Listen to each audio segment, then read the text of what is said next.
All right, everybody. You Welcome back laugh to every another time. You episode. laugh every I time after like the It's so I don't know. stupid. Yeah, I still am not used to it. It cracks me up every Yeah, time. But yeah, like I was saying, welcome back to another episode of Tackle and Tacos, a fishing podcast. Probably the second best thing going on Tuesdays, next to tacos themselves. of course. So uh, another awesome episode Yeah. with the man, Yes. Bob Downey, Bob uh, Downey. the You. Bob Downey, the Northern Minnesota man. There it is. Come on. I hit the trombone at first, but I got it right the second time. Yeah, There you go. northern Minnesota. Yeah. Yeah, he's way up there. Hmm. And yeah, we're excited to have him. I think we got some awesome things to talk about. For sure. This one should be fun. Yeah. I mean, I guess they're all pretty fun for the Yeah. most part. Sometimes, when you're down, a little under the weather, like I've been in a few episodes past. Maybe not the funnest, but we always Otherwise, have the though. best episodes. Yeah. Yeah.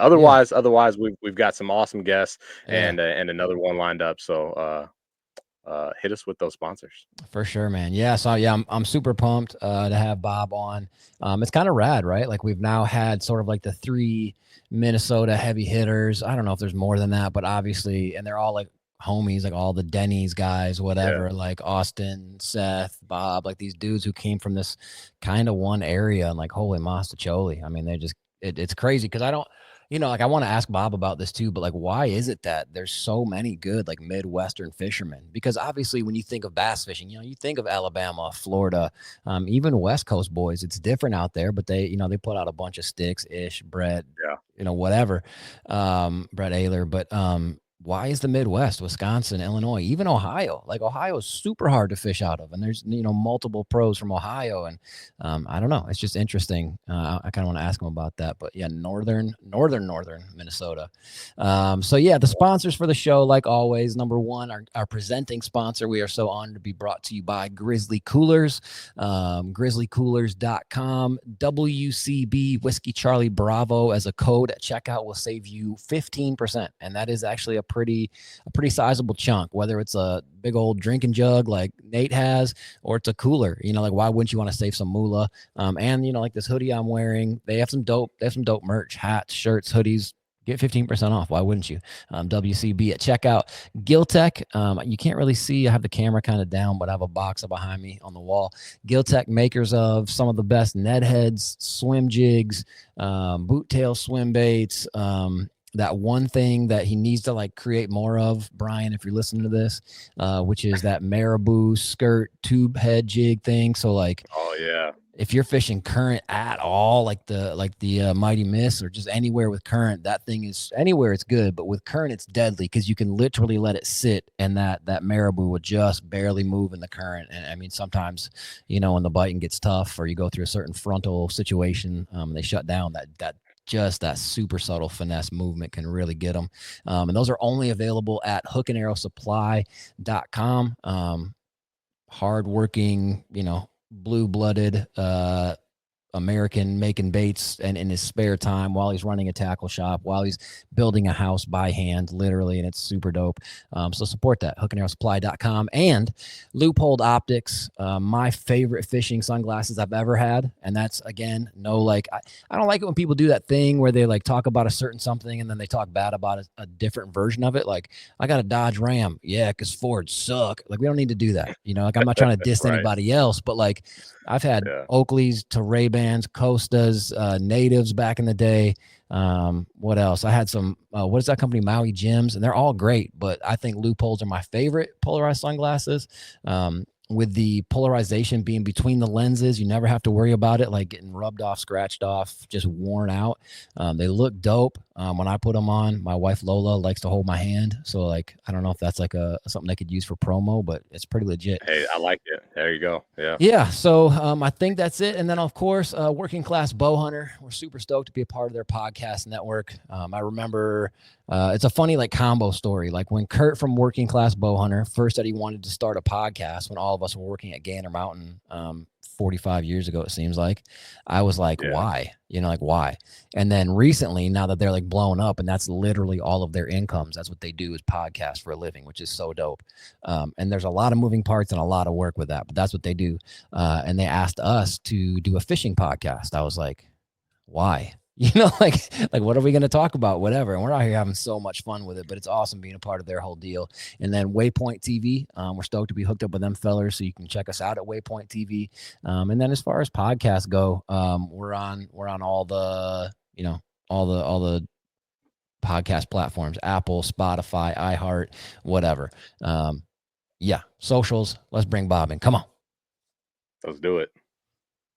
I mean, you got to do the socials. We ain't do the socials. The socials. I mean, we didn't. We just like froze up. We just stopped. Okay, let's do it. And I'm like, no, we got it. Yeah. No, I thought you were saying the socials are, as simple as Tackling Tacos, which they socials. are. Facebook, Instagram, Tackling Tacos, and then of course the YouTube, Tackling Tacos, and then our website, tacklingtacos.com. Get all your dope merch. That's hopefully we're gonna have that spring merch coming out here real soon. I got that new dad hat on right now. Yeah, new hats, new shirts, all the good stuff. A little bit of everything for you to rep the TNT. Yeah. All right, so this fella we're bringing on right now, Bob Downey, I feel like, in my opinion, and I may be wrong, and hopefully this doesn't offend Bob when I say this, but I feel like he is one of the sneakiest, like just consistently really good fishermen on like the pro fishing scene. Like he's always doing well. He's always making cuts. He just, and he doesn't get as much recognition maybe because he doesn't have like super long hair or breakdance on his front deck, or I don't know, but like he's just a killer. Right. You know what I'm saying? He's like this. Yeah. He's like radon. He's a silent assassin. You don't know he's there, and he's just out there just wrecking stuff, dude. And so a couple things. Number one, he just got a 5th place on Okeechobee, which is so sick and so impressive. He has one of my favorite boat wraps out there. As a guy who does graphic arts and shirt designs and whatever logos and all that stuff, his boat wrap is so freaking clean every year on that Bass Cat with like the black, and then it's like a cutoff to like this. Hopefully you can tell me it's like a khaki-ish greenish hue, but it's just the contrast is so clean. It's really simple, but it's still like I don't know, like no diss, but like you'll see some dudes that's just a straight all black wrap, and that's cool. But this, like the contrast between the anyway, it's really, really dope. According to Bassmaster, he's been in 56 Bassmaster derbies, and he's been in the money 45 times. I mean, that's crazy. That's nonsense. Yeah. That's nonsense. Like, that's silly. Against the best anglers on the planet, this dude has missed a check 11 times out of 56 derbies. That's crazy. I remember one time listening to Mark Zona on I don't know if it's on a podcast or one of his shows, and he was talking about how him and his wife, which it kind of sucks, right? That his wife's name is Karen, since that's like such a thing now. Like that's such a, you know what I'm saying? Right. Is she considering changing her name? You know what I mean? Like if Nate all of a sudden meant like the douchiest of all like men, you'd be like, dang it. And now Karen is like this negative deal. Anyway, he was talking about with his wife back in the day, they would literally plan their budget. They would look at the tournament schedule for all these tournaments he would fish, and he would be like, all right, I'm going to win that one. I'm going to win that one. I'll be top 10 at least in that one. I'll definitely make a cut in that one. And they would build their finances around like knowing that he was going to do well in derbies. And I'm not so certain that Bob couldn't do the same thing. Like when you're fishing 56 derbs and getting 45 checks, that's nonsense. Yeah. He's over 80% of the time. That's crazy. That's super crazy. Yeah. Like you just bank on it. You know what I'm saying? He's already been in the Classic 3 times. He's already won almost near $500,000 from BAS derbies alone. And he just seems like a solid dude. So we're super excited to bring to you all the way from, like Nate said, way northern Minnesota, Mr. Bob Downey. Hey. Hey guys, appreciate you having me on. Heck yeah. What's going on? Yeah, let's do it, man. I'm so stoked to bring you on, brother. So what is the color on your boat? And have you had the similar style wrap for like more than 1 year? Because I feel like I remember seeing that like that cutoff towards the bow of the boat. Yeah, so it's been pretty similar every year so far. And you hit the color pretty good. Like I was kind of going for like like a sage type of green color was my original idea. And so, sick. Khaki, green, whatever you want to call it. It kind of looks different in different lighting. But was kind of my original idea, and I kind of like the clean look of it too. I liked the black and white, but I wanted to add a little color to it. So Yeah, yeah, we haven't really mixed it up a whole lot year after year. This year I got Crush City on one side and Rapala on the other. that's dope. But otherwise it's Yeah. been pretty much the big Rapala plus supporting sponsors as well. So That's sweet. yeah, I like it too. I kind of like clean simple for sure. Yeah, I think so too. And like, you see, dude, I saw a feller in I think it was the NPFL or the Opens or something, but he was sponsored by some like scrap metal company. And so his wrap had like fake rust on it, like simulated rust, like on the gunnel, which was kind of cool, but it didn't really like look super cool. You know what I'm saying? Yeah, Like yeah. it's a cool concept, and I dug the creativity, but there's Yeah. something about that simple contrast on your rig. It just looks so good. And how stoked are you, Bob, about being on Rapala, and then they roll out Crush City a few years ago, and now they're just killing it too. Yeah, kind of a perfect storm there. I wasn't really working Seriously. with a plastics company at the time, and they asked me if that'd be something I'd be interested in. And obviously that thing's taken off like wildfire thanks Yeah. to not only the Rapala guys, product and development, but to have Wheeler and Connell and Welcher and those guys using it that are always at the top of the leaderboard definitely doesn't hurt either. So it's been pretty cool. Well, you are too, though. Don't sit here and try and pretend like Right, you're not cashing checks in every freaking derby that you fish. I mean, goodness. What's what right out of the gates? Let's just ask you, what is your favorite, or what is maybe like your most used? And if you want to lie just to keep people off the juice, that's fine. But what's your favorite Crush City bait? I mean, most used for sure is that cleanup craw. It's Oh, just okay, so yeah, versatile. yeah. Like for example, on Okeechobee the other week, I was using that as a swim jig trailer, a flipping jig trailer, and then I was punching with it too. And Wow. so, like if Golly. you look at the 3 baits that played for me that week, the cleanup craw was on the back of the hook on all 3 of them. So for me, Wow. that's a super versatile bait. Trying to think, that Bronco bug is a little unique. There's some other baits out there that are similar to that. Yeah. But in the US market, there's not really anything. But that cleanup craw is just I go through probably the most of those each year. It's just so versatile Yeah. for sure. Yeah. I saw on your deck on Instagram just this like mass, like this pyramid Mound. of used, this giant mound Yeah. of used cleanup craws. And yeah, you're right. Yeah. The Bronco bug, it's a very close relative to the OSP do live beaver, but I have Right. both. And what I will say, I've been a little critical of the Crush City, like, dude, you guys rip this off and whatever. But like, there's always going to be some kind of closeness on lure design. But one thing I will really say for Crush City, to sort of like tip the scales, is that material that Crush City uses. I don't know what they call it. That's sort of a Laz Tech E. The Bronco bug has a weird, sort of like a number 8 on its side for like the claws on the side, and it's connected at a really thin point. And the OSP lure, as dope as it is, those suckers break really easy. When I flipped with them and used them, they come off, and the Bronco bug doesn't. So I mean, for the money, that sucker it holds up a lot better. Yeah, it's a little bit more durable. The one cool thing with Crush City, um, it is called Crush City Customs. So the idea behind that is we try and design each bait to its utilized technique. And what I mean by that is, so like on our Ned BLT, our Ned worm, it's actually like a stretchy Elastec material similar to the Z-Man TRD. Yeah.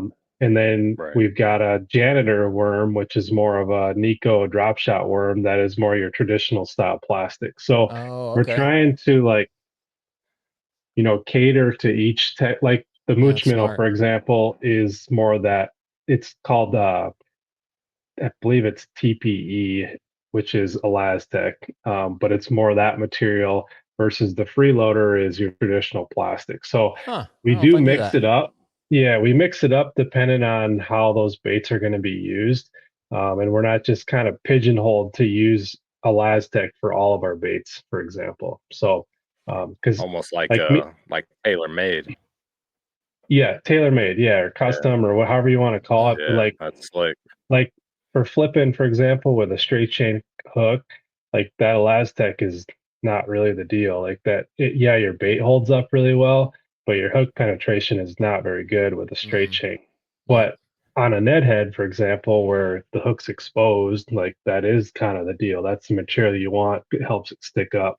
So we've tried to be mindful of That's that really smart. when we're working on new shapes and ideas for Crush City. Yeah, that's really smart for sure. I like that a lot. Nate, did you know that they have different materials for each? No, yeah, I was just about to That's say, I cool. feel like we're getting the juice because I had no idea that they were using different types of plastic for different baits, and it's Yeah, absolutely genius. That's really, really specific, yeah, to the bait, so Right. that's slick.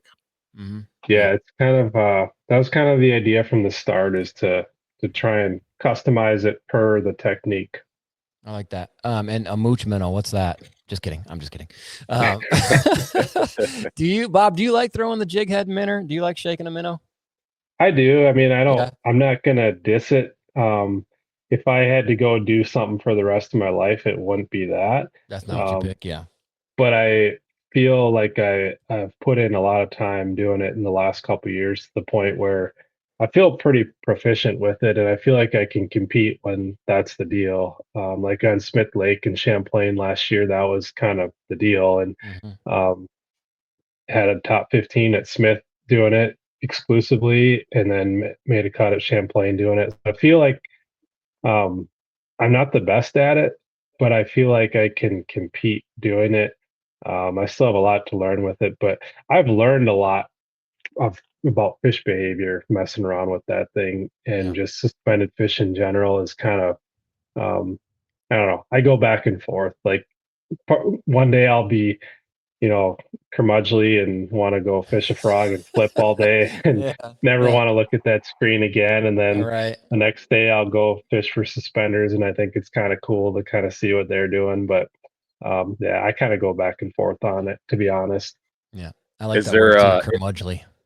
right, yeah, yeah. Is there, is there anything specific you think that makes a guy, like, good at the jig head minnow deal and That's then a good makes a guy question. great at it? Like, anything specific that you think Um, maybe you need to work on, or that just really makes those great guys great? yeah, I think we're getting to a point now where um, being able to shake it or roll that minnow is a big deal. And then also just being creative with what minnows you're using and your retrieve and how you're Mm, retrieving them. yeah. Um, you know, and there's still lakes and times and wind bite windows where it doesn't really matter. As long as you come across an aggressive smallmouth, they're going to eat your bait no matter what. But um, I think like when I'm dialed into that deal, I have 5 or 6 different rods on the deck with different Wow. jig head sizes and different, not only like weight sizes, but also minnow sizes too. Um, and so I think kind of being keyed into that can put you over the edge and get you a couple more bites. Um, and then a lot of it is muscle memory too, in terms of your accuracy, and really, being able to hit those fish not only under calm conditions, but under adverse windy conditions Sure. too, where boat control is a big deal. Anybody on a calm, slick day, when those fish are sitting high in the water column, if you do it, a couple days, you're going to be pretty accurate at hitting those fish. But you throw in a big wind on Champlain, um, and fish that are maybe more related to the bottom, that are harder to see, it can be a different ball game there. But I'd say that, and then kind of being dialed into having a diverse set of baits to throw. And that's been a big eye opener for me in the last year. I'd say Yeah. the bigger minnow profiles have surprised me. Mm-hmm. When I first started doing it, I was kind of convinced that you had to get kind of finessey with these things. Yeah. But my eyes have been open to 5, 6, 7 inch minnows the last Wow. couple years, and it's not every day that they're going to key in on that, but I had smallmouth on Champlain last year that were keyed in on 5 to 7 inch alewives, and it was Wow. insane Oh, that makes sense how then. they Yeah. preferred a bigger minnow Hmm. profile versus smaller ones. So Yeah. stuff like that, and they're kind of like bedding fish in a way. If you have a little bit of a variety to throw at these things, and you can you know make a presentation kind of watch how that fish reacts. If they react negatively, being able to stay on it and follow it and throw other things at it, I Sure. think Yeah. can separate you too a little bit. Yeah. For the bigger minnows, Bob, what's your, I mean, are you talking, what's that one? The Sakamata shad? I know they make that in some bigger profiles. Cause I mean, does Crush City have something like that long, or what do you like to throw? Well, we're working on some stuff, and that's okay. what Sorry. Yeah, no, it's no big deal. To be honest, this may sound crazy, but I've never thrown a Sakamata shad in my life. I don't Really? never Okay. thought. Yeah, that It's is not that surprising. I'm like against it. Um, I would have no problem like going and buying some and throwing them, but um, I don't know. I've messed around with other bigger minnows, and some of it's in the Crush City line, some of it's not. Mhm. But yeah, we've got some bigger profile minnows coming. Cool. In the Canadian market for Crush City, they do have some bigger stuff already too. But we'll have some coming in the US market as well. Well, that's exciting. Heck yeah. Cause Yeah. you're part of, Omni as well, right, Bob? Actually not any longer. I Oh had my been gosh. I'm working with sorry. them the last 3 years. No, it's Oh all my good. gosh. I saw a picture of you today with an Omnia hat, so I thought perhaps you were. But yeah, I saw a video of them doing like this like thing. I think it was a Sakamata shad, like a 7 or something. And Oh, really? I just never thought of a jig head minnow because I'm like you. I always thought of like, like a Great Lakes finesse drop minnow or something just real easy Yeah. to eat, something that they just like they see it and they're like, oh, I might as well. It's just so simple. But that Yeah. bigger, I mean, so you said you have 6. I mean, I wasn't even really planning on getting into the jig head minnow deal, but I like where you're at Oh, with that's it. okay. It's really specific. I like it. You said you have 5, 6 rods on the deck.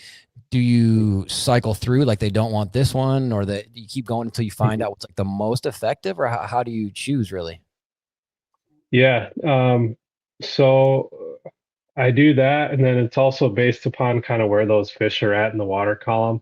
And so, depending on the day and the area of the lake that you're in, you'll and time of day, really, if you get slick, calm, sunny conditions, a lot of times those fish have a tendency to really float up higher. Mm-hmm. Um, versus maybe windier conditions or overcast. And it varies based on the forage too. Like here in Minnesota, on some of our smelt lakes, they tend to ride a little higher on those cloudy days for whatever Sure. reason. I don't Yeah. really know why, but so it's based on where they're at in the water column. If it's like 0 to 10 feet, I have more of your eighth to 3/16. If they're 10 to 20, it's more quarter ounce, and then Mm-hmm. 20 foot or deeper, I'm going 3/8. So I'll have kind of that set up. Like for Smith Lake last year, I had 3/16 quarter and a 3/8, and then I had basically two size minnows. Okay. If they didn't like the small one, I'd try the big one, sort of deal. And then on Yeah. Champlain, I had like the minute, like tiniest finesse minnow actually rigged on a drop shot.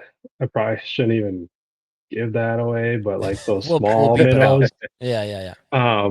those small ones, I don't care. You can leave it in there, but Okay. I would actually like um pendulum that down to the fish Oh, sure. Yeah. with a drop shot. So it's more of just like a Oh, gliding sure. action Yeah. into Wow. those. That's smart. Yeah. Um and then I had a bigger, like 5 to 6 inch minnow, and then just a traditional 4 inch. And I'd usually start with that bigger one. Oh, okay. Because if they were aggressive, I could get them to kind of chase it and eat it right away. And there are oftentimes though that they won't eat that, and I have to throw the drop shot at them or something and let it swing through them. Hmm. But yeah, I don't know. It's there's a lot to it. People kind of scoff at it and think that it's easy, but it's not easy. And Yeah. there's a skill to it for sure. And there's certain things that I've learned in terms of like following fish and how they react. Totally. Um, that I don't know if I want to get into that as much, but it's No, you don't have basically to. like, Yeah. you know, um, yeah, there's just if you sit and follow a fish, you'll kind of learn a lot about their behavior and how they'll Sure. react to behavior and that Yeah. sort of deal. So it's Yeah. interesting. No, I think that's super smart. And I mean, I wouldn't Yeah. label it as easy. And I don't even hate a jig headed minnow. What we've joked about on this show is just like, one of my favorite ways to catch fish is like a square bill on riprap, like when it bounces around and then you hear that, you just feel that pull back. But if Yeah. every single tournament was like a square bill and riprap, I'd be like, dude, come on. You know what I'm saying? So I don't think the technique is bad at all. And I think like what you're saying is there's just like any other technique, just like frogging, just like pitching, there's so many variables and tweaks and presentation and whatever, from like Dan Miguel from Great Lakes Finesse talking about like Cindy rigging, where the dude's wife would just throw it off the back of the boat and reel it back in with no action whatsoever. Oh, And is that where it's got catching the name? fish. Yeah. That's what he said. Yeah. Or Gussie moping, or you'll see dudes just shaking the bejesus out of it now. Some dudes don't, or So it's just like anything else. Like it takes skill, it takes time on the water, and yeah. It's fun to do it. It's not really fun to watch a tournament where everybody's doing it. Sure. I really like those tournaments that have a lot of diversity to them. Agreed.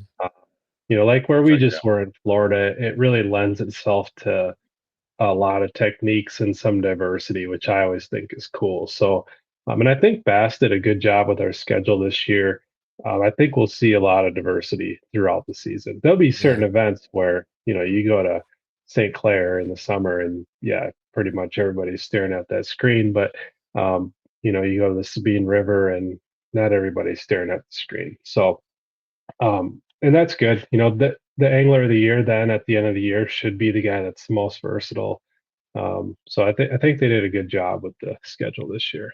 Yeah, I think so too. And there's some fisheries that a yeah. lot of guys haven't even been to, so some of that's like new Mhm. stuff. Like, and I think that's always exciting to see.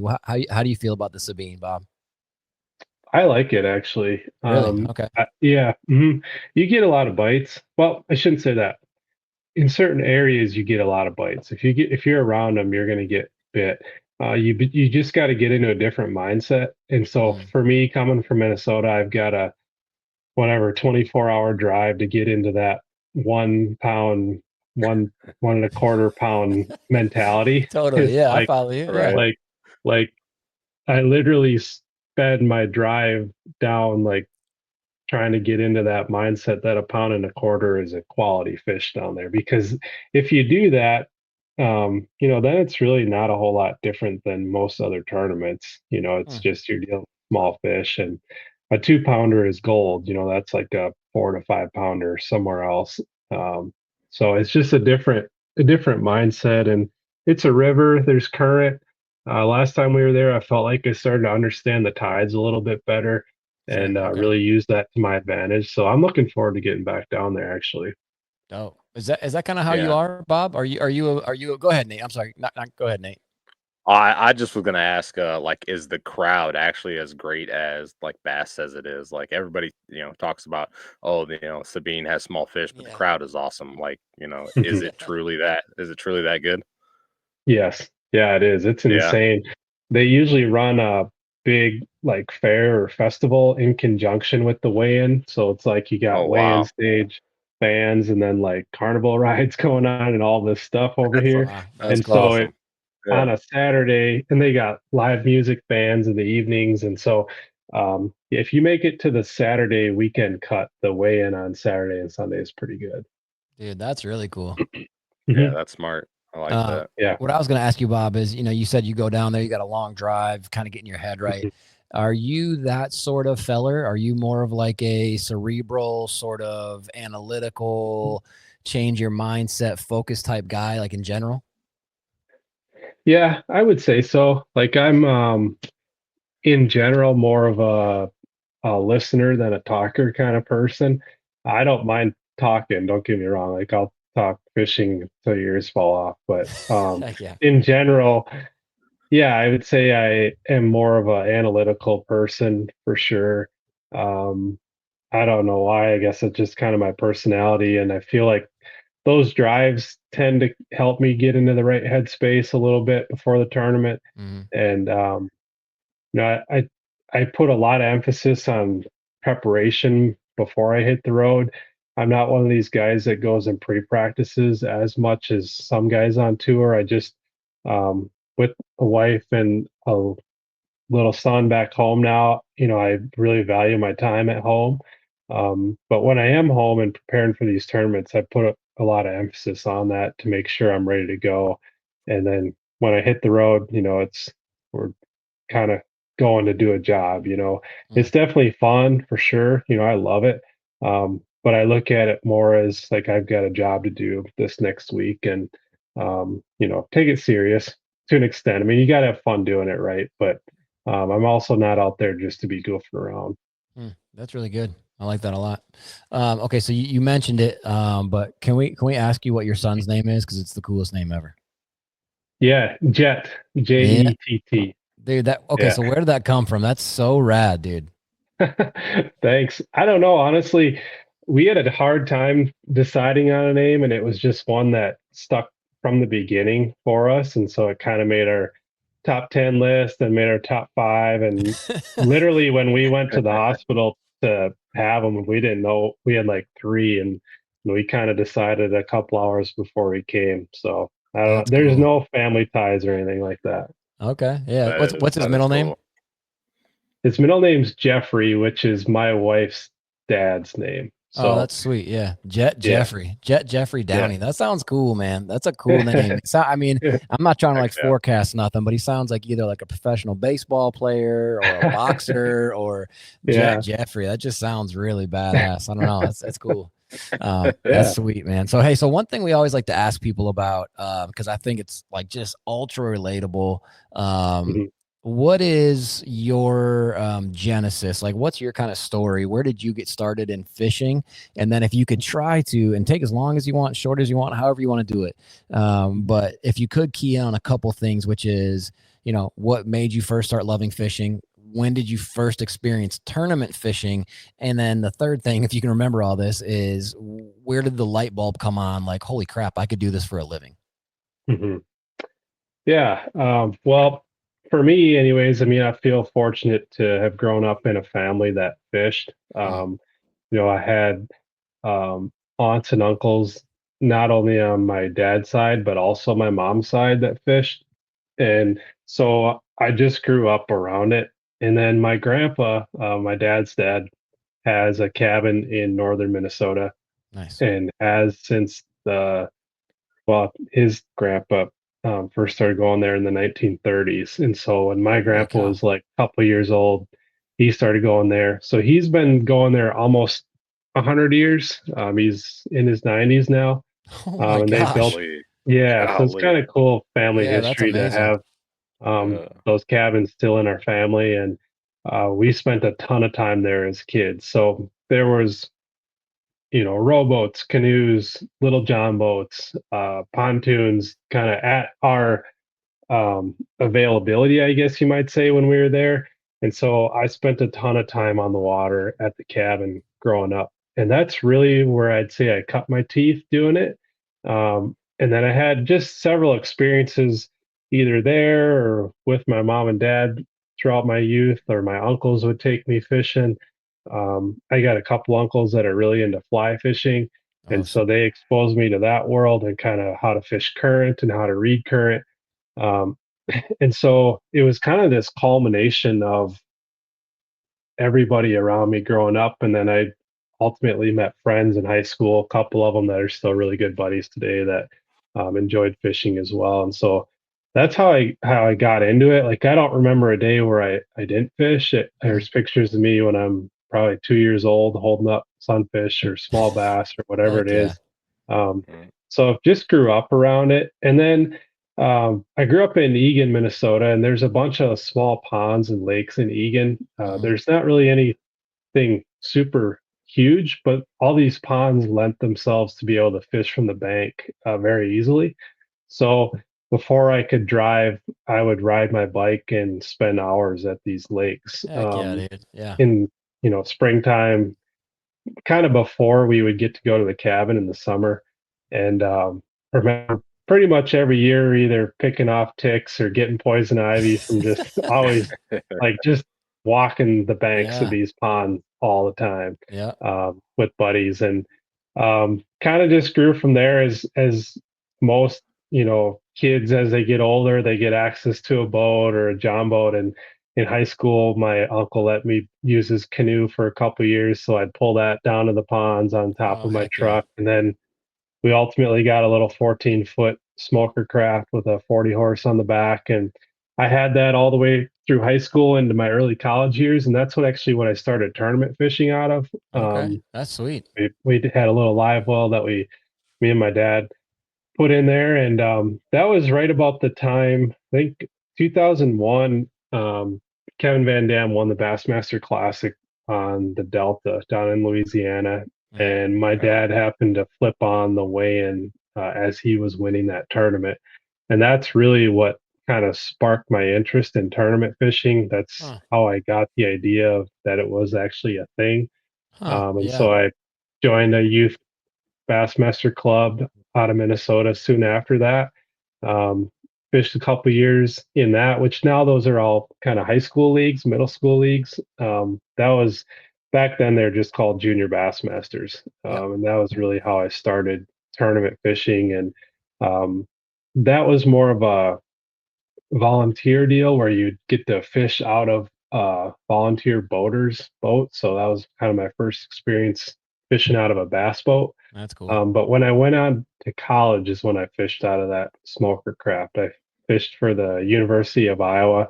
Went to school there for 4 years, joined their bass team, and that really exposed me to fishing around the country. For sure. And ultimately, you know, uh, made me understand that I probably needed something more than a 14-foot smoker craft. Uh, the, we're probably weren't going to be hauling that down to Texas or Kentucky or these sorts of deals, but we fish small local college tournaments out of it. So my junior year in college, I bought a 1987 Ranger with an old 150 Johnson on the back, Awesome. and pretty much learned how to prepare for problems on the road with boats. It was, What a funny way to you say that. know, you're you get this boat, you think you're on top of the world, and it was great. No, don't get me wrong, like we had a blast in that boat, but it really actually prepared me for today in how to prepare to travel, if that Sure. makes sense. Yeah, So like absolutely. Heck yeah. we ran into so many issues, whether it was with the trailer or flat tires or engine problems or trolling motor issues, whatever it is. Um, and we learned how to kind of work through those issues in college. And that actually has prepared me a lot for what I'm dealing with today. But went through the whole college deal. Great experience. It was kind of in its infancy. It was 2006 to 2010 was when I was in college. College fishing today is on a different platform For entirely. sure. Those Yeah. kids coming out of Yeah. college are insane. Yeah. We were still pretty green when we did it.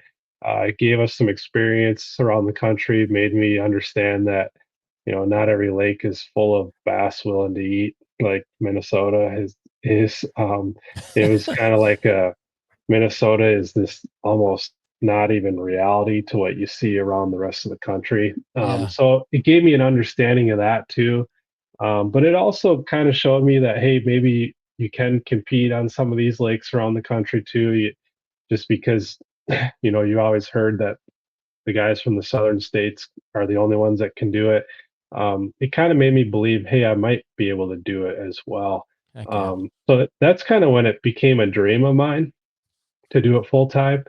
But I started working right out of college, enjoyed my job, was comfortable there, and I still fished a bunch. Don't get me wrong, like I fished a lot, but I didn't really make a jump into fishing a triple A level like the Opens or the Costas for quite a while. But I Mhm. fished a bunch of regional team tournaments throughout Minnesota and primarily on the Mississippi River. Yeah. Right out of college through about um, I don't know, 2019 or so. I'd say 2010 to 2019. I spent a ton of time on the Mississippi River, like more time there than Minnesota lakes. And I would say that helped me tremendously become a better angler in terms of being able to adjust to ever changing conditions. You can also fish the river pretty early in the season, so you get a pre-spawn bite. Whereas on our Minnesota lakes, by the time the season opens, it's kind of pre-spawn, but it lasts for about a week, and so you don't really get to see everything that happens there. So on the river, you got to see a bunch of that, and you're dealing with, you know, water clarity changing all the time, water levels. It's just such a dynamic fishery. You're having to read current, understand current, how it changes things. And that helped me a lot too today for the Elite Series, because these places we go on the Elites, a lot of them are rivers, a lot of them are reservoirs that change a lot.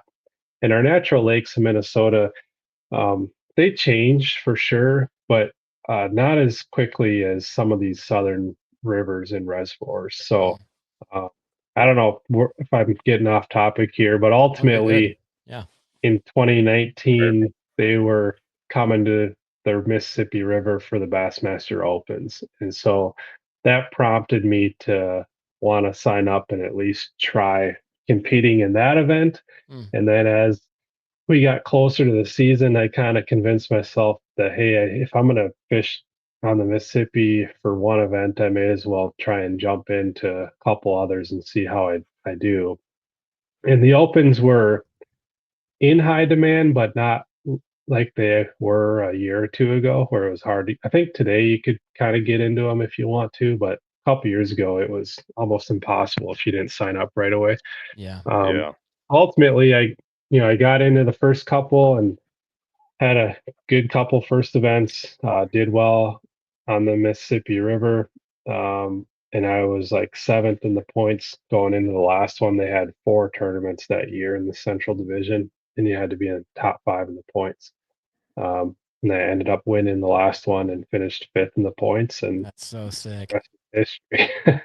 So, fortunate to be here. That wasn't really my intention going into that season. I had a stable career, um, gave up making good money to do what I'm doing now. So that wasn't like that wasn't my intention. But it was always my dream. And it kind of put on the back burner as my career developed more and more. But so to be here today, I feel pretty lucky, honestly. There's a lot of guys that try and do it. It's not easy to do. And if I were to have to go back through the opens, I don't know if I'd ever get back. It's a gauntlet for sure. And I just had one of those magical seasons, and we're fortunate to be here. Wow. Yeah, that was dope. Wow, dude. Yeah, that's awesome. Yeah. Heck yeah. Can you talk about the Denny's or whatever it is in Minnesota a little bit? Yeah, so actually I never fished the Denny's on Minnetonka. Oh, you but didn't? I fished the Bass Nation in Minnesota a lot. Okay. So that was like your state tournament, regional events, trying to get to nationals, and then the classic. I put a lot of effort into that.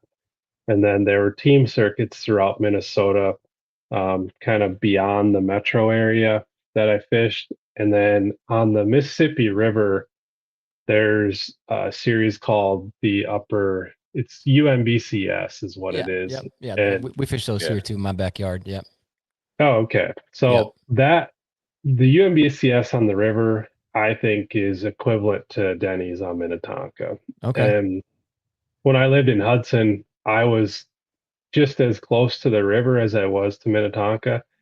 And just being frank, I liked fishing the river more than Minnetonka. Yeah. So For sure. I enjoyed my time on the river. I could kind of get in the backwaters, get away from recreational boats, and enjoy my time more. So I put more effort into fishing the UMBCS series throughout that time versus wanting to go fish the Denny's. But don't get me wrong, the Denny's is like there's as good anglers in that as anywhere. Yeah, but didn't maybe I just got my my lines crossed somewhere. Didn't you fish a team derby with Seth somewhere though? Yeah, a long time ago. So that was called Anglers Elite. It was a series that ran, I think, for just a couple years, and it was on Green Lake in Spicer, Minnesota. Okay. And it was 2006, I think it Okay. was, because it was the summer before I went off to college.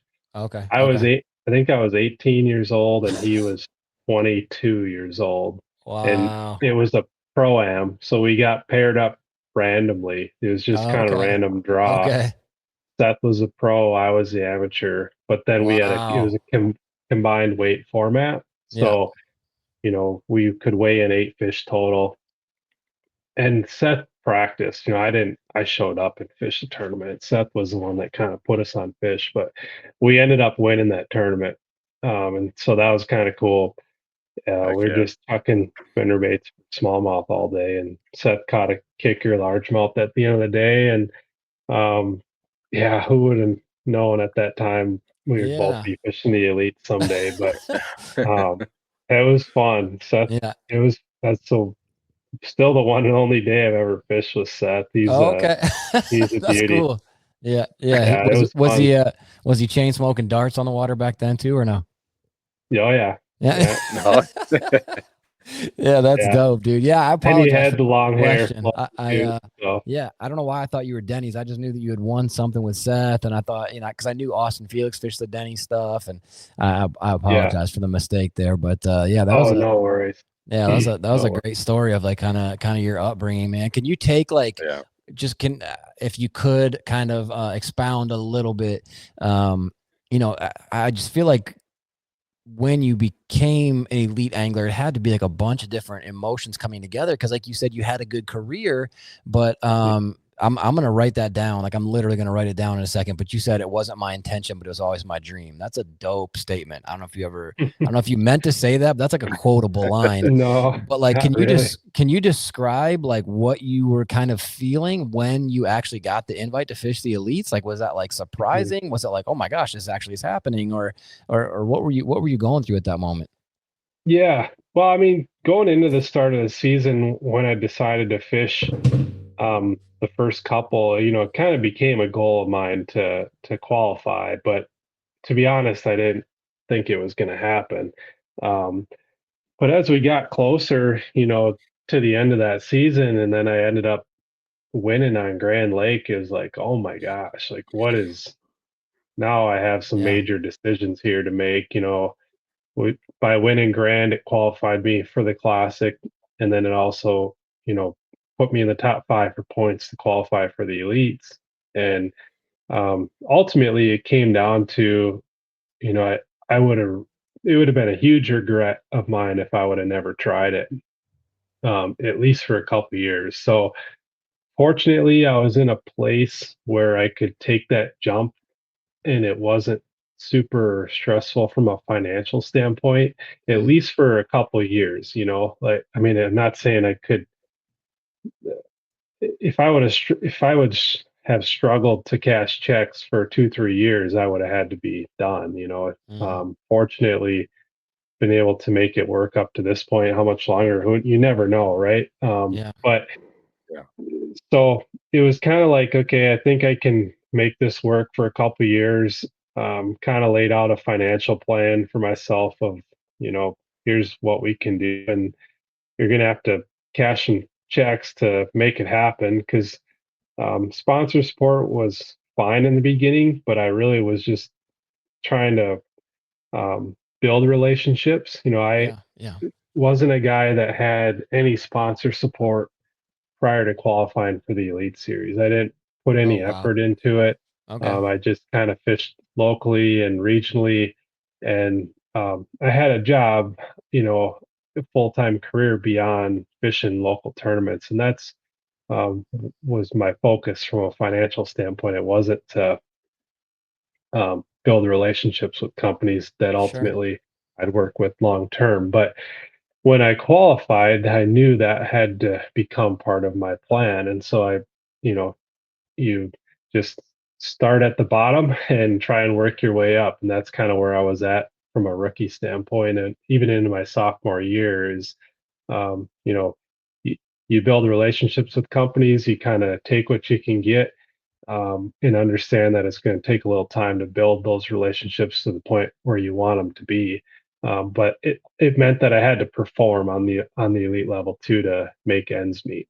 So definitely wasn't an easy road, but I don't think it is for really anybody. I Sure. think those first 2, 3, 4 years on the Elite Series is a lot of weathering the storm.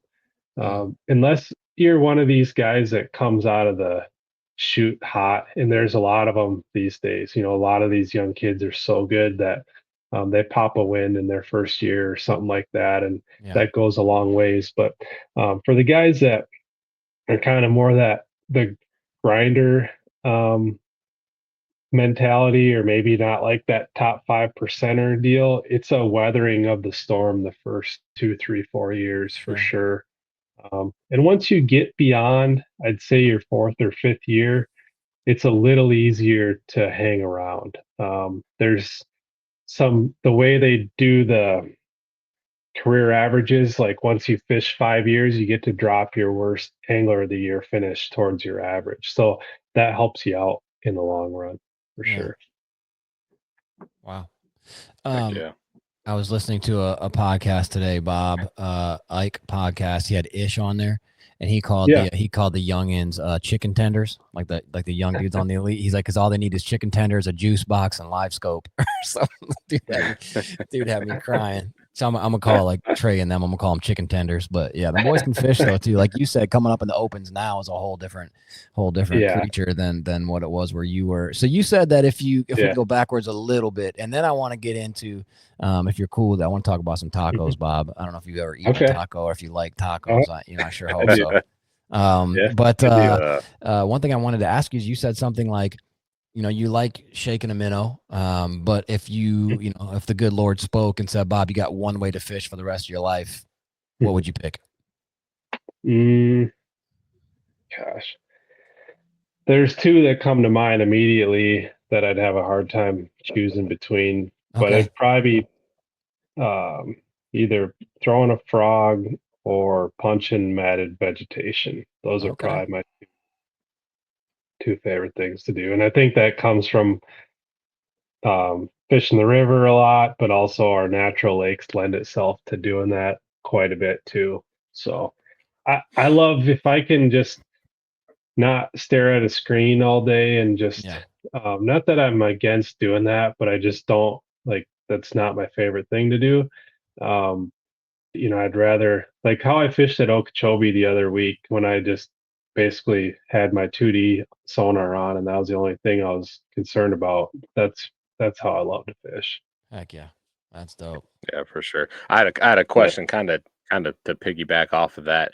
You mentioned your love for the Mississippi River. I was going to ask your favorite way to catch them on the river outside of throwing a frog.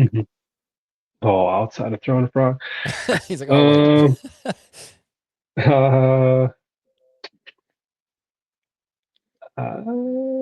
gosh. I love the flip jig or Texas rig on cut bank is a lot of fun.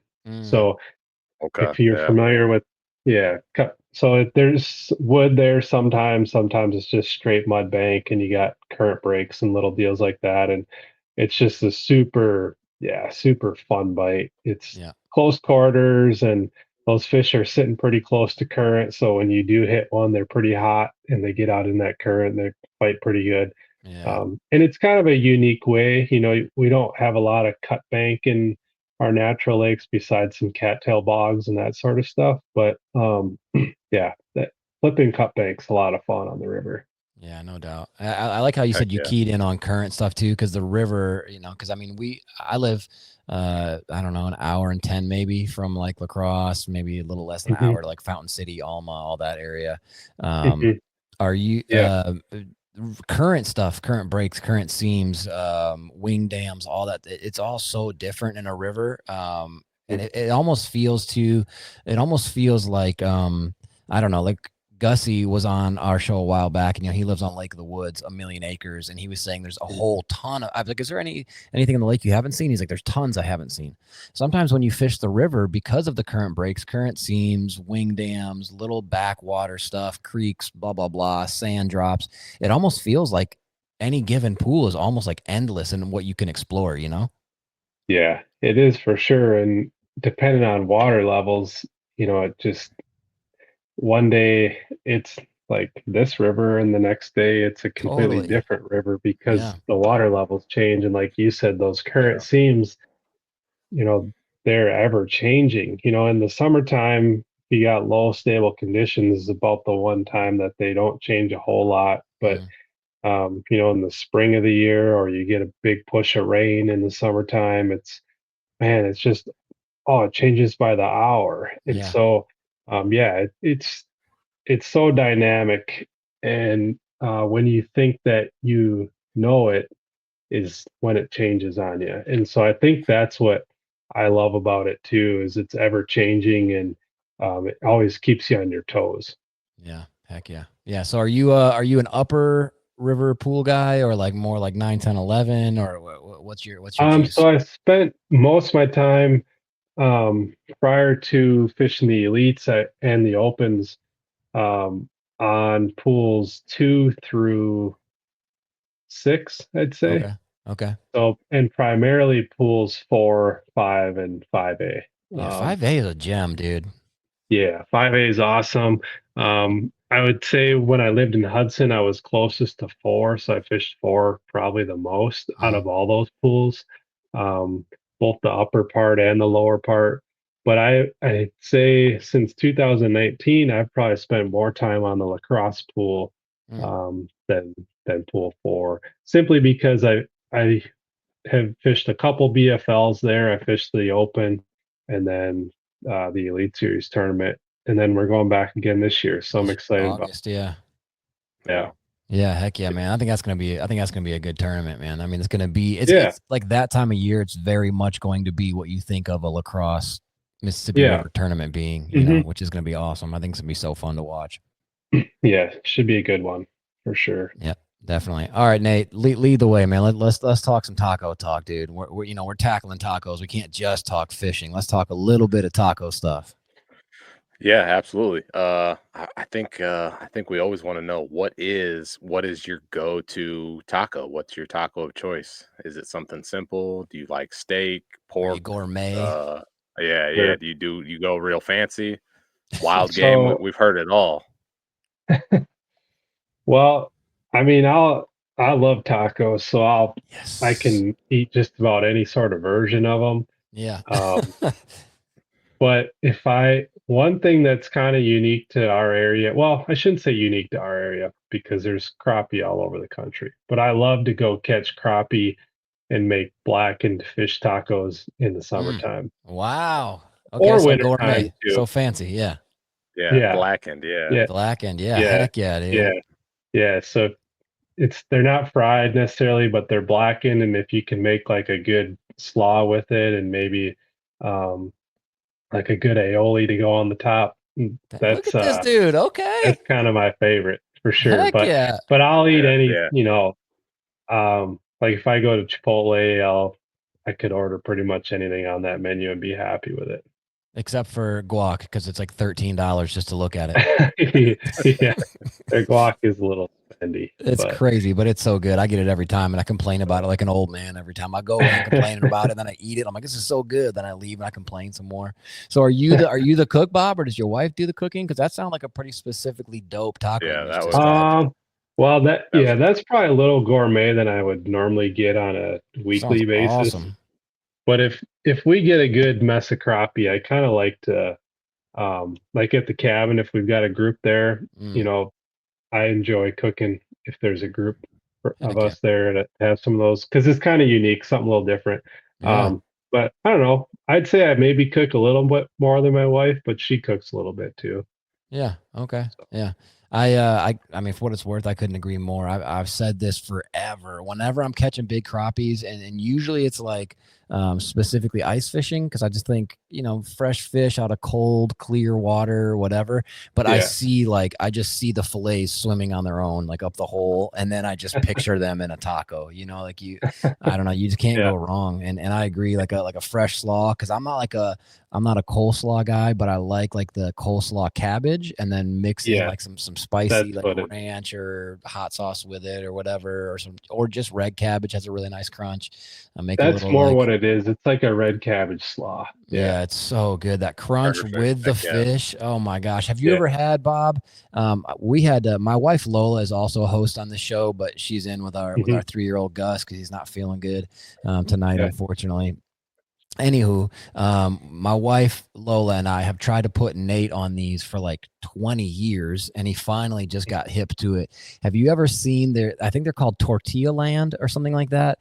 They're raw tortillas that you cook on the skillet. So like you literally cook them, and then have you had those before? Well, it's funny you say that. I saw it in a guy's Instagram story like today or yesterday. Literally was the first time I had heard about it. Dude. So you're almost the first one to tell me. Almost. Yeah. But I mean, man, you're following the right people on Instagram, apparently. But yeah, dude, because the really dope thing about it is it's just like, I don't know. I'm not a bread maker. My wife makes like sourdough and stuff, but like with those tortillas, you can either cook them a little bit longer and they get a little more crisp, or you can just cook them enough and they have a little bit of like almost chewiness to them in the middle. Not like in a gross way, but just real soft. Like one of the best restaurants I ever went to was when I went to Mexico with my church a bunch of years ago to like build houses for less fortunate folks. And there was a taqueria like right down the street, and the tacos were legitimately like 40 cents a piece, like American. Like it was, you know, so I don't but as we walk in, there's this like 350-year-old woman who weighs like 11 pounds, and she's just sweet as sugar, like just so friendly and talking to everyone. And she's sitting like right near the entrance, and her only job, she had this huge, like, it wasn't stone, maybe it was, but this big hot plate that she was like taking little balls of dough and mushing them down and then making tortillas like on the spot. And then those were like, and she made them like 2 orders. So if you ordered 3 tacos, she made 3 shells. Like, and it's not exactly the same with Tortilla Land, but it's kind of the same principle. You know what I'm saying? Like fresh and bubbly and like, dude. Yeah. It's just, so where do you like to get those? Are they at most grocery stores, or do you got to go to special places? Yeah, no, they have them at Walmart, because you get them now, right, Nate? Yeah, I get them every now and again at Walmart. My one gripe with the Tortilla Land is the size. Like I prefer like they're like smaller. I prefer like a smaller fajita size tortilla, and these are like, I think they call them soft taco, but they're closer to like burrito enormous. size. Yeah, they're huge. They're big, but they are really, really good. They're really good. Cool. Yeah. Maybe be a good one for like a breakfast burrito or something like that. Dude, you're talking my language, dude. Yeah, man. Yeah. And even that, like breakfast tacos, like, you know, some scrambled eggs, like a sauce, like one sausage link, some cilantro, some salsa. It's so simple and so good. Yeah, for sure. What's your breakfast taco of choice, Bob? I'd have to say, like you said, probably scrambled eggs, salsa, maybe like what's a sausage that has like a little spice? Not chorizo, is it? Yeah, chorizo's a little bit spicy. Got kind of like chorizo that reddish grease, or like an Italian sausage has a little more spice. A little bite, it, right? Yeah, for sure. Yeah. I don't know, something like that. Maybe some green peppers and onions. Yeah, probably that'd be a good morning boat snack, I think. Yeah, that sounds freaking awesome, dude. So like we one of our buddies here in Eau Claire, he has a Mexican restaurant called Guac and Roll, and it's funny that the name is kind of cute, but it's like as authentic Mexican as you can get. Like his mom, like he owns it, but his mom cooks all the food, and she brought the like recipes down from like her parents in Mexico and all this stuff. And I mean, it's incredible food, and we're trying to talk them in because they started as a food truck. We're trying to talk them into going to the lacrosse event. I'm like, dude, you guys will make a killing, and your food's incredible. So like, I think you should do that. I would definitely buy some tacos from them. Yeah, heck yeah. We'll have to see if we can get them to go down there. It's crazy good. But yeah, man, that's dope. I'm excited. So a few more things before we let you get out of here, Bob. Are you good on time? I don't want to keep you too long. Yeah. No worries. Okay, dope. So we're going to play a quick game that we call One of Your Favorites.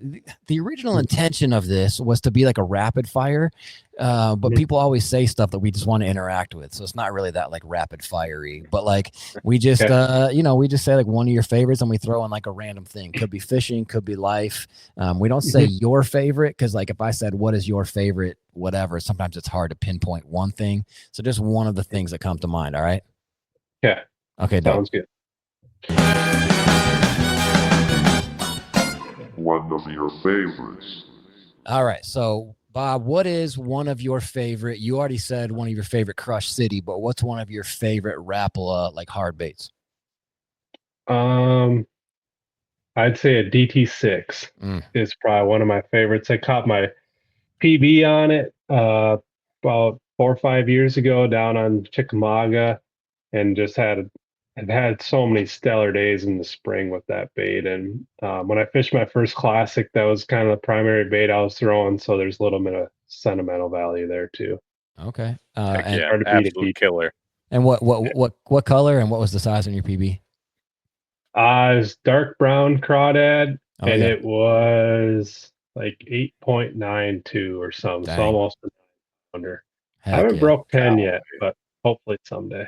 Yeah, maybe this year. That'd be awesome. Probably not at lacrosse, but probably people think you're cheating. Yeah. For sure. One of your favorite Minnesota sports teams. Okay. I would have to say the Minnesota Wild are that's probably the team that I follow the most. I love me some Twins baseball just to have on in the summertime on a summer drive, whether it's to the cabin or go seeing friends and family. We had the Twins on a lot growing up as kids, but hockey was kind of my big passion as a kid, and I played all through high school. So I like to keep. Oh, heck yeah. Yeah, and you broke your leg playing hockey or something, right? Yeah, I did. My senior year, I broke my leg. Yeah, that's rough. We made it to state tournament that year at the XL, and I was able to get back just in time to play at state. Wow. But it was a bummer to miss most of the season. But yeah. Okay. What's one of your favorite things to do to like pass time on long road trips? Whether that's phone calls, podcasts, music. How do you get through? All three of those really, but I'd say if I can get into a good podcast that's 2-3 hours long, that helps tremendously. It's amazing how much that can chunk away time. But there's sometimes I get in moods where I just want to jam to music too, and that'll keep me occupied. But usually the later into the night I go, I need to get into like a engaging podcast to keep me awake. Totally. And keep the drive going. Yeah, that makes sense. So, definitely say podcast. So for tunes, what are you jamming out to? What's your go-to? I'm kind of all over the board. Whether it's, I don't listen to a lot of country, but some of it's country these days. I don't know, like Zach Bryan or Tyler Childers. I'll get into those type of moods. I'll get into like, lately I've been listening to like some of the like old 90s alternative stuff, like stuff that was on the radio when I grew up in high school. Like I don't even know, like Matchbox 20 or some of that type of stuff that's like real old school. I'm trying to think what other like Red Hot Chili Peppers, that sort of stuff that's more like it brings you back, I guess, a little bit. Yeah, for sure. Not so much that I love the music, but it kind of puts me into a different time of my life a little bit. Totally agree. I've found myself drifting into that a bit here and then too. But I'll listen to old rock. I don't really listen to a lot of rap music. I have nothing against it. I just don't listen to a bunch of that. Sure. But kind of an eclectic mix, you might say. Yeah.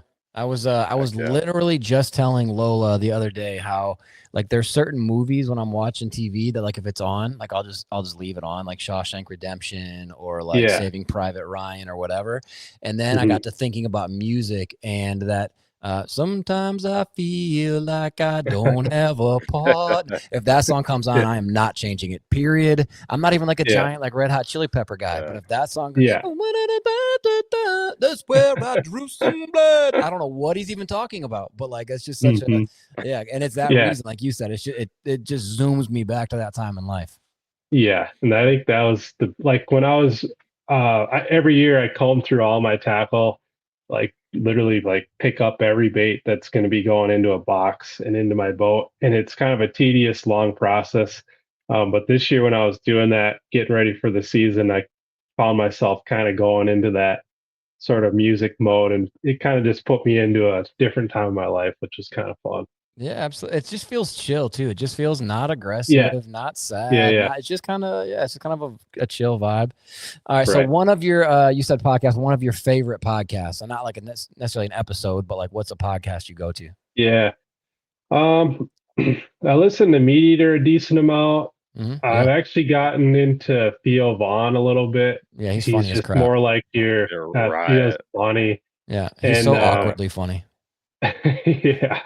And those conversations it kind of helps me step away from the fishing industry a bit and the outdoor industry and just gets my mind jogging in different directions at times, which sometimes I don't mind that. But I listen to, all the fishing podcasts too, like whether it's Mercer, BTL, or Tackling Tacos. So, I go through a bunch of them, but I'd say Meat Eater. I listened to Joe Rogan a little bit lately too. But I'd say Meat Eater would probably be the most common one you'll find me listening to, just because they're a little bit longer. And if I can get into an engaging conversation that they're having, I enjoy that. Yeah, it was dope when he had Carl and Brandon Polinick on, but then it ended up being like 96% Carl because he was so wrapped up in like the Australia thing. Yeah. Right. Yeah, it was a good episode though. All right, go ahead, Nate. Sorry, I keep on jumping in. No, you're good. One of your favorites, so you're running a Bass Cat, right? Yeah. What is your favorite thing about the Bass Cat? Speed, layout, handling, whatever it may be. Yeah. I would say I'm not really a speed guy. Like it's nice that I can kick it up into the mid 70s tournament load if I have to, but it's not like there'll be guys past me and I don't really care about it so much. I would say it definitely, I run the Puma STS and I love how it handles. It definitely is the best handling Bass Cat that I've had so far. I ran an Era for 4 years and that was a really nimble and agile boat. I know this is kind of just a minute thing, but I really like how far forward the foot pedal is on a Bass Cat. I'm right on the nose of that boat. And so when I'm fishing shallow, I feel like I can be real nimble and agile and really accurate with my cast because I'm kind of out in front of the trolling motor a bit. Makes sense. Yeah. So I do like that. Like whenever I get in someone else's boat, I feel like there's a lot of stuff in front of me that I have to worry about, like making casts around in terms of like the graphs and just the space out to the trolling motor. So, at first I didn't like that about Bass Cats, but I've ran them now since 2012 and I'm so used to it that that's one thing I really like about them. Yeah, it is. I've heard a lot of people say that there's definitely, you got to kind of acclimate to it because the foot pedal is right smack on the nose on the bow. I mean, it's all the way up there. But what you're saying makes sense. Yeah, it makes a lot of sense. I'll see dudes with like the craziest graph setups and not as much this year now with the inch, limitation and whatever. But last year with like the 22 NBTs and 2 other whatever, and some of them had them up off the deck. And I'm like, how do you even freaking cast on that thing? Like there's just so much sticking around the bow of the boat. Like, I always thought it was sort of weird and interesting, but I guess whatever you like. Yeah. Yeah. It's I think it's decent that we have a bit of a restriction now. It's still plenty. Like 55 inches is still plenty. Oh, for sure. But it was getting a Yeah. little out of control there last year. So it's Yeah. good to rein it in a little bit, I think. Yeah, I would agree with that. That was a well put response to that for sure. One of Heck your yeah. favorite either TV shows or movies or just something you like watching on TV. Um, I don't watch a whole lot of TV. We'll watch sports. Um, movies. I really like Miracle, which is the 1980 Olympic Of U.S. course. team. Yeah, it's a killer. Yeah. That's probably one of my favorites of all time, I would say. Just kind of gives you the chills a bit watching it at Yep. certain times. So I don't know that I have a favorite show necessarily. My wife and I will get into, we'll watch a season of Schitt's Creek or something like that, Yeah, or I we'll love watch that show. Heck yeah, dude. a That season show's of hilarious. Yeah. whatever, stuff like that. We don't really have like a favorite per se Okay. necessarily. Yeah, that is a Watch a great lot show of, though. yeah, that's funny. Yeah, my every once in a while, like I'll like do something at home and like just being a Mhm. dork, and Lola will be like, "Ew, David." I'm like, "Stop that! Like, just stop it." Yeah. All right, give him one more, Nate. Then let's switch to if you're cool with it, Bob. We'll talk about the classic just a little bit, and then we'll let you out Yeah. of here. Yeah.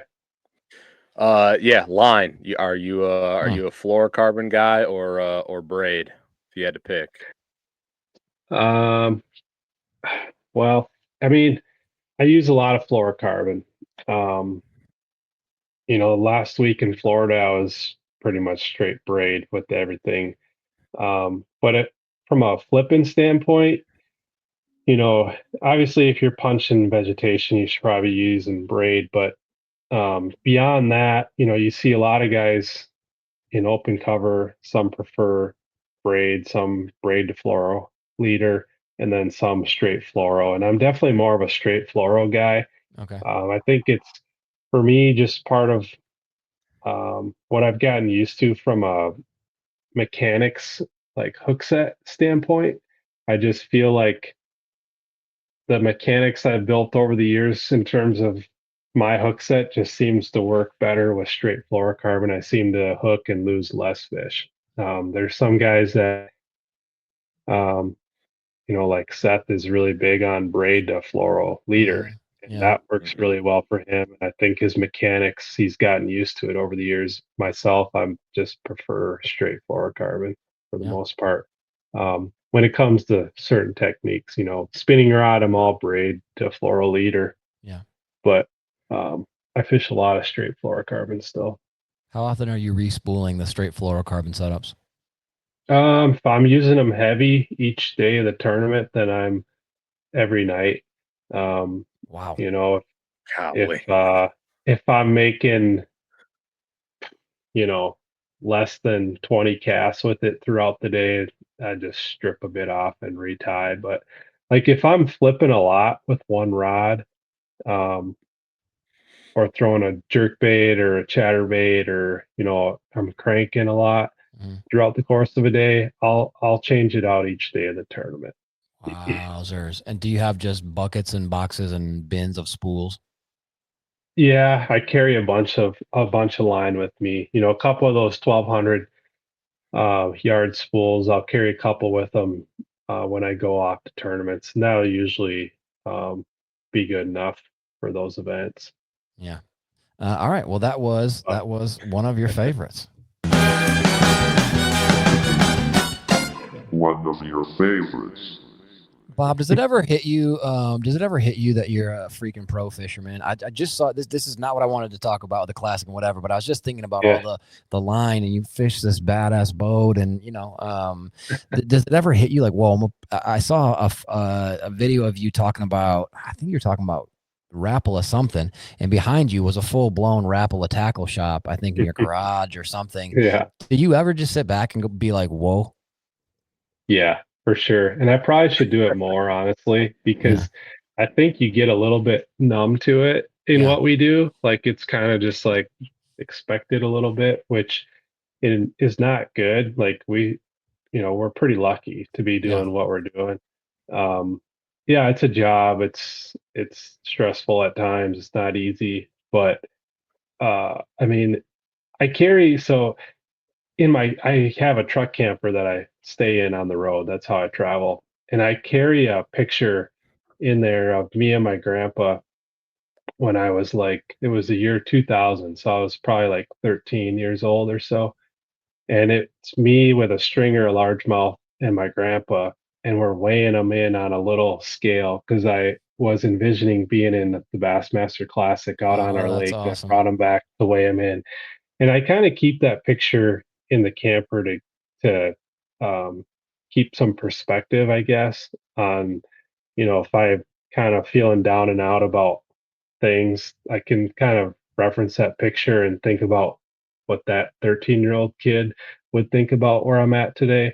Um, you'd think it'd be probably pretty cool. And so I try and keep some perspective on that, and that picture definitely helps me do that for sure. Wow, dude, that's Yeah, powerful. yeah, that's Well, awesome. I like that, man. That's really cool. Yeah, I'm sorry, my brain just kind of went there when you're talking about respooling like daily, because yeah, shoot, dude, no, I can't afford to respool daily. You know what I'm saying? I agree. Yeah, Yeah, and I'm not doing that in practice and whatnot, but definitely tournament days. But I think about that, like I've had those conversations with my wife. Like, there's no way I'd have all this stuff if I was doing this for a hobby. Like, that, yeah, no way. yeah. It's pretty expensive, right? Yeah, for sure. Yeah. But also, like I remember one time, I don't know who we were talking to about forward facing sonar and limitations and blah, blah, blah, blah. And Nate Hmm. made this awesome point. He was like, if you go to like, some 5-star Michelin rated high end restaurant, the chefs in the back are using the best knives that are on the planet because this is Yeah. their profession. This is what they do. Hmm. You wouldn't expect them to use like a lower grade knife so that they can be equal with the guys at home. Like I thought that was a really good perspective. And I think for you, it's the same thing. You're a pro fisherman. Like you should have the best line and new line every day and all the, it just makes sense for what you're doing. Yeah, yeah, I agree, and I've brought that up in conversation before too. Um, you know, at this level, we're taking everything to the nth degree. It's not really comparable to the average weekend tournament angler. Yeah, I think we drive those guys to kind of push the envelope, Mhm. but the Yeah. guys at our level are pushing the envelope more than anybody else. Yeah. Because it's our livelihood, really. And when it becomes your livelihood, you kind of go to the nth degree to be as dialed in as possible. For So, sure. I'm not saying like you need to go have 4 graphs on your boat because you definitely don't. Yeah. You don't need to respool every day, but for us at our level, it's just we push everything to the edge for sure. Yeah. Yeah. And it makes sense. It makes perfect sense. Nate, I've never forgot that when you said that. That was a really good analogy. It's a Yeah, good it's word smart. picture. Yeah. So all Yeah. right, let's transition. Yeah, Go ahead, Nate. you, What you got? I was just gonna say you brought back that memory. I do remember saying that. Yeah, Pretty Definitely are. you're like the Jury brothers. Like they say stuff that's so smart about hunting they didn't even mean to. It just kind of falls out. That's where you right. are. Yeah. You just come up with stuff. You don't even remember it, whatever. So let's transition to, I had this terrible idea, which I'm not even going to do. I don't even want to do the idea. So this episode we're recording, like, I don't know what it is, a week, 8 days before the classic, and it's going to come out after the classic. So I had this really terrible idea where we were all going to be like, my prediction is we'll win the classic, and then afterwards I would just go in and voice over whoever actually won. But like, I don't want to do that. I want to actually have a quick conversation Yeah. about the classic, if you're cool with that, Bob. Yeah. I'm excited to see it this year because the last time they were on Ray Roberts, Hank Cherry won it, but it wasn't remotely the same time of year. And so Right. it's the same lake, but it's not, like you were saying about the river. Like things, it can be one river one day. Lakes don't change as much, but I mean, this is a completely different time of year. And so let's go just real quick. We'll go around and say who you think, give a couple who you think could win the Derby and why, and then we'll let you go. And again, Bob, we are so thankful to have you on the podcast, man. This was super fun. Yeah, no problem. Absolutely. Yeah. Yeah, I think it's definitely going to be a different lake this time. Yeah. I was actually there as kind of a working for sponsor slash spectator last time. They were on Ray Roberts, Oh, and okay. it was June. I think that was the year of COVID, so they had to reschedule it to June. They got a bunch of rain. The water came way up into the Yep. bushes. So it's kind of your shallow water flipping type of deal. So yeah, pre-spawn, spawn, potentially, depending on how the weather shakes out this year. The lake's got big ones in it. It's a cool lake. I fished it in college a couple times. Pretty traditional Texas lake. You see standing timber in certain areas.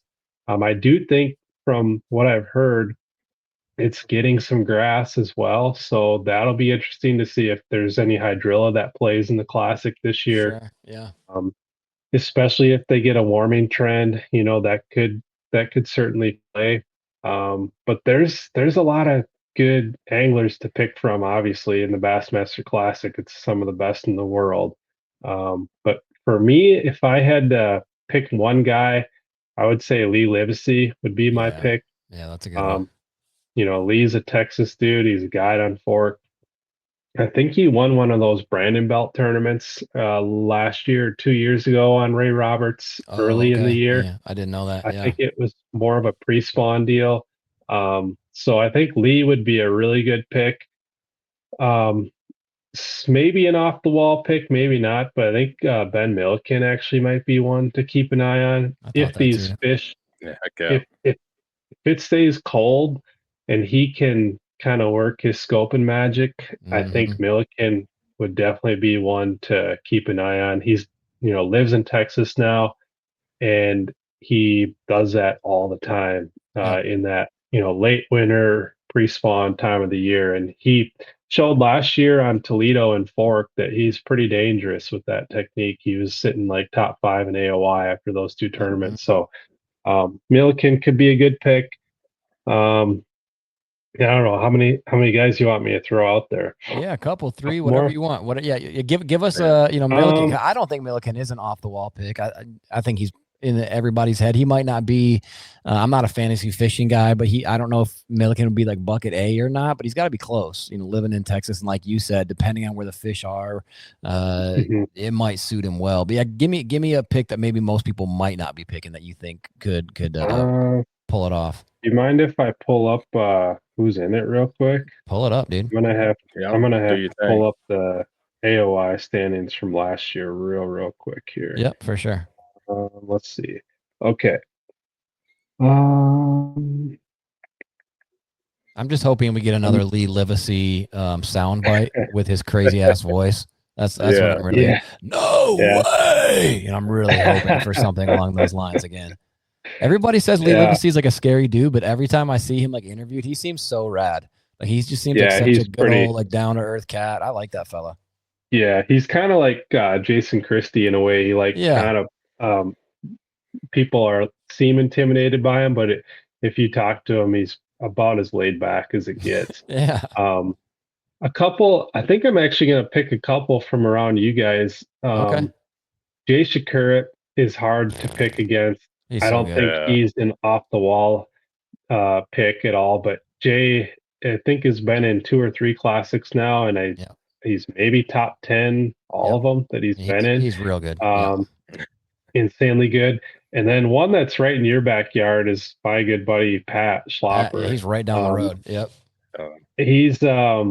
He's had every classic he's been in, he's had tough finishes, and he's I think just in maybe a little different mindset going into this one, a little bit more laid back than he has been. He didn't go down in pre-practice, but he's spent a lot of time on Ray Roberts in the past couple of years, whether it was for the past classic or the Shields University events. He actually goes down there and has spent a lot of time there this time of year. And from my conversations with him, it sounds like he's, obviously taking it seriously, going to work really hard at it, but sounds like maybe just enjoy the moment a bit more this year down there. So I think that might bode well for him. He almost won Toledo Bend last year in a pre-spawn deal.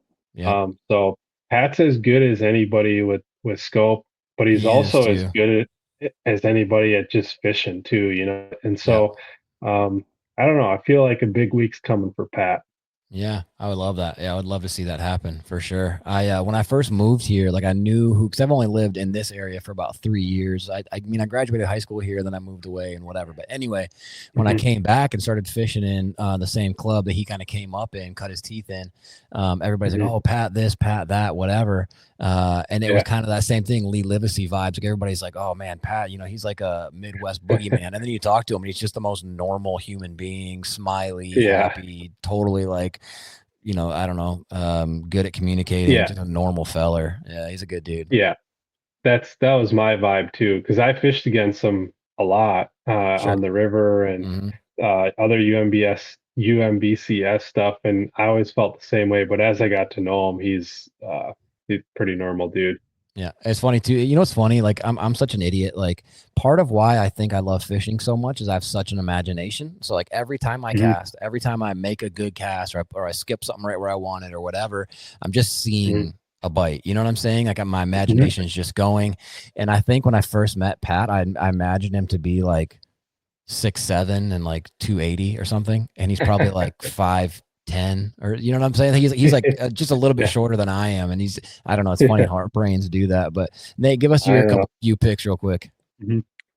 Yeah. So if I had to pick a favorite of mine, I don't know why, but I feel like Patrick Walters is a guy that I think, yeah, he can fish, and if it's a scope and deal, it seems like it's gonna be warm, so fish could really be moving around. But I don't know. I have a feeling that Patrick Walters is just gonna, I don't know, he's just gonna catch him. Any derby, you could throw his name out and nobody would be like, nope.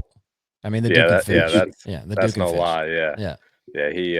He's got a good knack at just landing on them somehow for sure. But I want to say Jacob Poroznik's another one. I think if it's like a warm weather deal, like if you can get to flipping or bed fishing or chasing some spawners that are moving up, I think Poroznik could be I like that guy. a dude to really watch out for. Yeah, he likes to swing that big stick, so I think that could be a good one. So he's like a white-ish.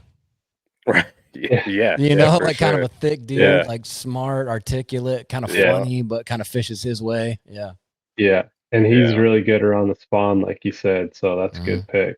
Yeah. Yeah. I don't know, for a third one, if I had to go three, I'd love to see John Cox do well. I think that'd be a good one. He seems like he's on a bit of a roll here over the last few tournaments. So yeah, you can keep that momentum going, and which you know why you know why he's doing so well.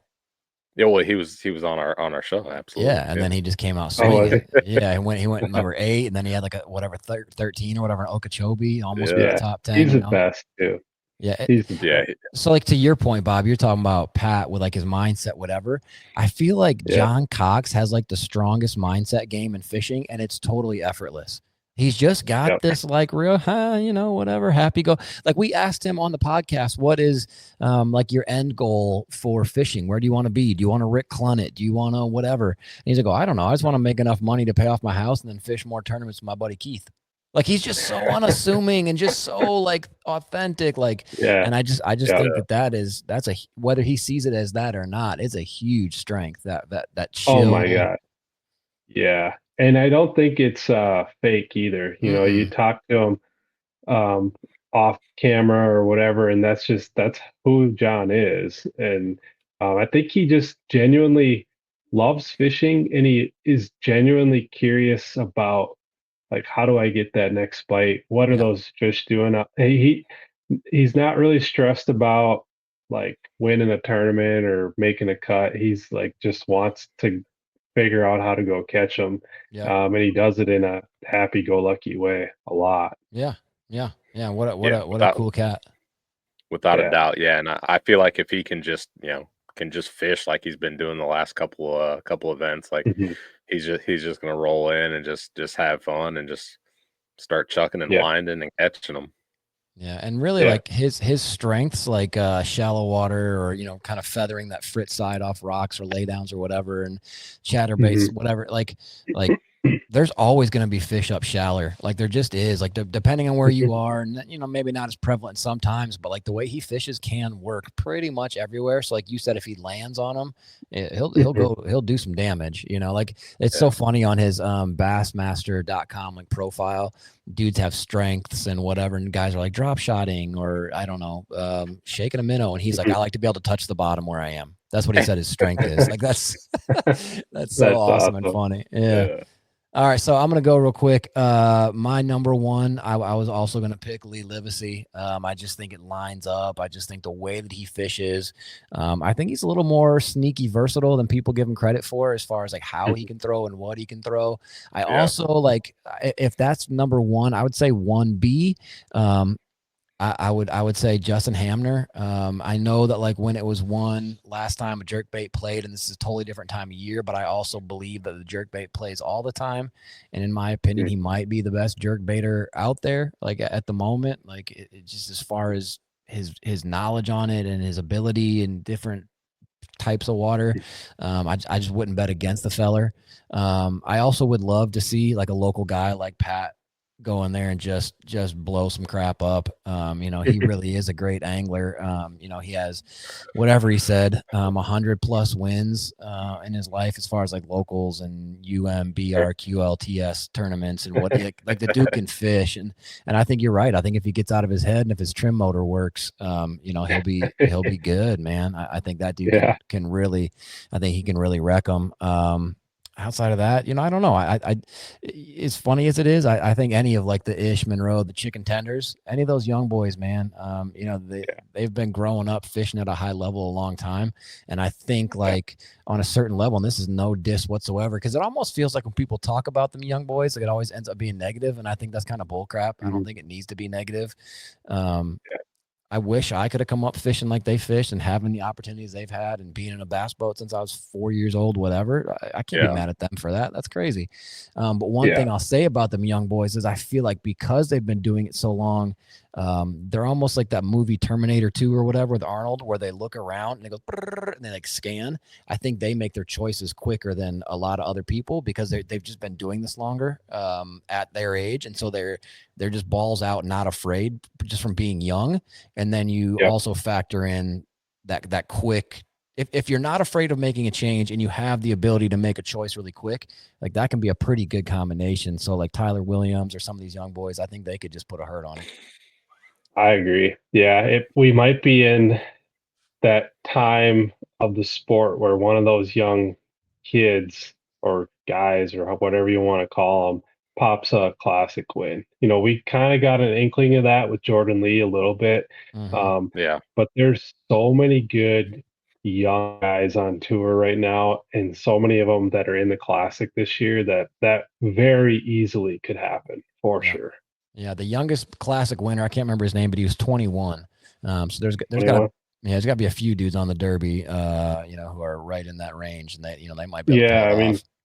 Trey for sure is younger. There might be a couple around that, but they're so good. And they put their time in. They work hard at it. Yeah, they deserve every bit of success that they're having right now. And we might see one of them hoist that trophy here. Yeah, for sure. Yeah. I heard somebody doc talk last year talking about, Trey McKinney, man, he was gifted this and that because his family's got money. I'm like, why is that a bad thing? Like, why are you hating on a kid because maybe his dad has like a successful job or what? It's just so funny how people get like that. And you're right, the dude can put in the work and he can fish. So I mean, all of them, they can all fish. So we'll see what happens. But all right. I like it. Yeah. So, Bob, thank you so much for jumping on our little podcast, man. We appreciate you. This is crazy fun. Absolutely. I appreciate you guys having me and little tackle talk, some good tacos. And heck yeah, dude. I look forward to maybe getting back on someday with you guys. I really enjoyed it. We would love to have you on, man. We'll try and get Guac and Roll to come down for the lacrosse event. And we can that would be awesome. Tacos, but all right. I would love that. All right, man. We appreciate you. We'll see you later, man. Thanks for jumping on. Okay.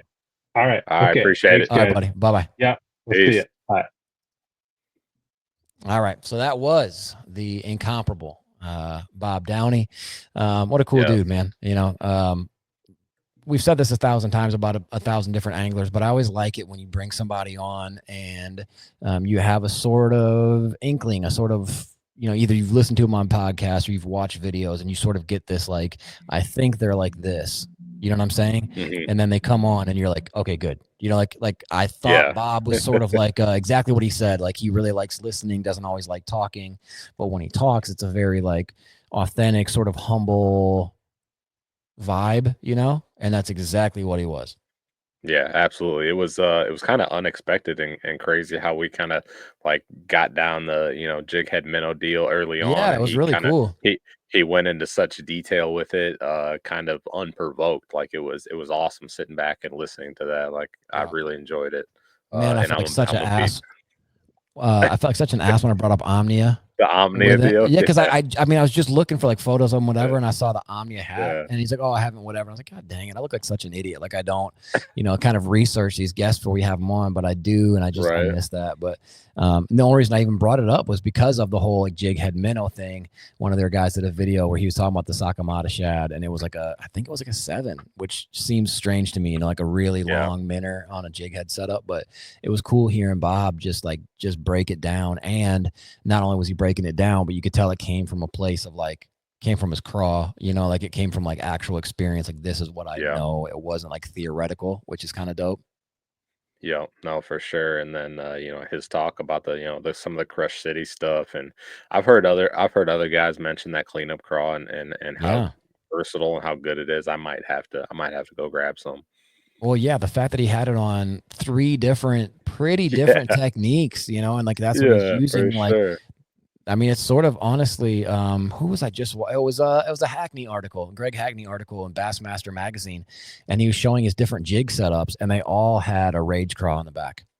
Right. Yeah. Everyone, whether it was like a heavy one or a finessey one or what, it was all rage craw. And it's like, man, if you could, it's as a tackle junkie, like it's fun to have a million different things, but when it's actually go time to fish and you just reach for that cleanup craw because you can use it on 10 different setups, like that's pretty dope. Yeah, for sure. And they're doing a lot of different things, and the different plastics. I had no idea that was that's dope. That was a thing. I didn't even know you could do it. You know what I mean? Like, I didn't think like a company would but it like makes go sense. through that. Yeah, it's very, very smart. Very smart. I didn't think a company would go through that much trouble to like trial different plastics for different techniques and types of baits, and because that's so much effort and R&D and work, and I didn't think that. I don't know why I didn't think that, but I didn't, and that was impressive. Yeah, and if they don't have like the TPE in the cleanup craw, which I thought they did, that cleanup craw is significantly more durable than the OSP Do Live Beaver. And I'm a JDM dork, so I've got a couple packages of those, and I fished them both. You mean the Bronco bug, right? Yeah, the Bronco bug is the Crush City essentially. No diss, but it really is like they're very, very close. And the Do Live Beaver has been out before.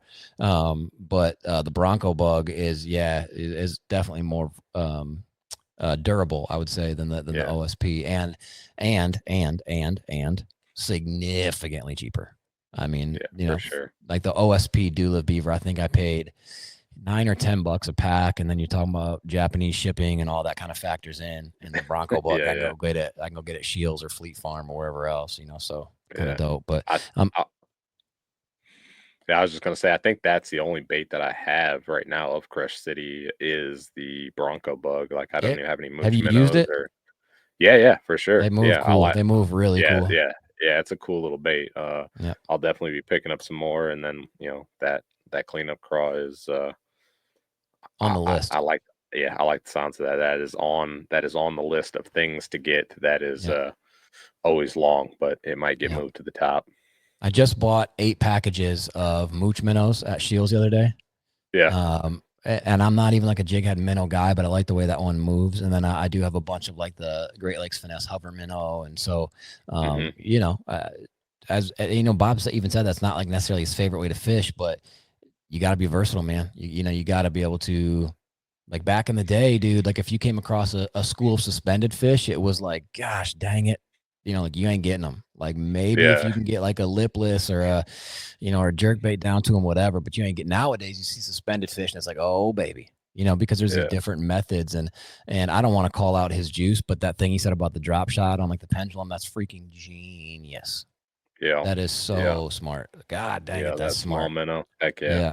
And okay, we'll just end on this. It wasn't my intention, but it was always my dream. That is such a cool quote, dude.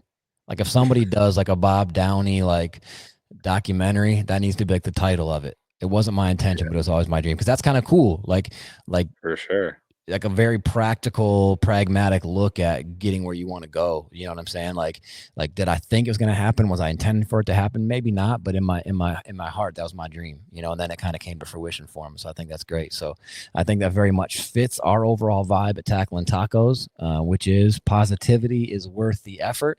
Appreciate you guys, and we'll catch you on the next one. That's it. Peace. Peace.